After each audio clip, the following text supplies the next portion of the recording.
Hello friends, आज हम classical conditioning theory में टाइप्स ऑफ कंडीशनिंग की बात करेंगे। टाइप्स ऑफ कंडीशनिंग ये टू टाइप की होती है, एक होती है फॉरवर्ड कंडीशनिंग और एक होती है बैकवर्ड कंडीशनिंग। फॉरवर्ड कंडीशनिंग में क्या होता है कि पहले CS दिया जाता है, उसके बाद UCS दिया जाता है। मीन्स पहले घंटी बजाई जाती है और उसके बाद खाना दिया जाता है।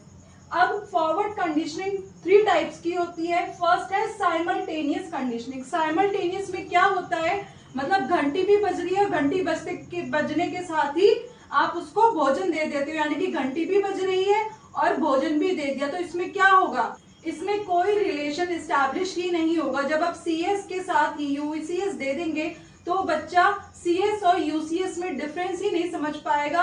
वो ये समझ ही नहीं पाएगा कि घंटी खाने के लिए ही बज रही है। वो CS और UCS में कोई डिफरेंस नहीं कर पाता है। सेकंड नंबर पर आता है ट्रेस कंडीशनिंग।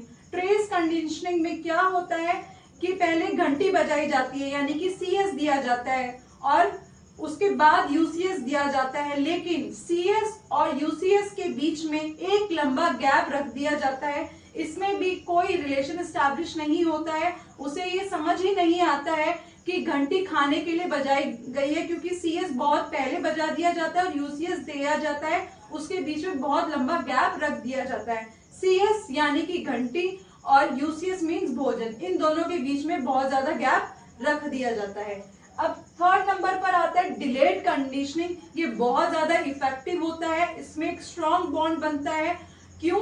क्योंकि इसके अंदर पहले CS दिया जाता है, CS खत्म होते ही UCS दे दिया जाता है, यानी कि घंटी की आवाज बंद होते ही खाना दे दिया जाता है। तो इसमें कुत्ते को समझ में आ जाता है कि जो घंटी बजी है वो खाने के लिए ही बजी है। इसके अंदर जो व्यवहार को सीखा जाता है वो उसको जल्दी नहीं भूलता है।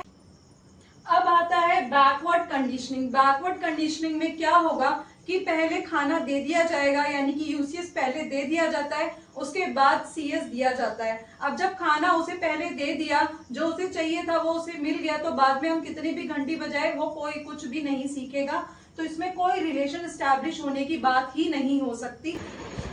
अगर आपको ये क्लास अच्छी लगी हो तो please like, share and subscribe जरूर करें। नेक्स्ट क्लास में हम कुछ कॉन्सेप्ट्स के बारे में जानेंगे, जैसे कि spontaneous recovery, stimulus generalization, extinction. तो मिलते हैं नेक्स्ट क्लास में।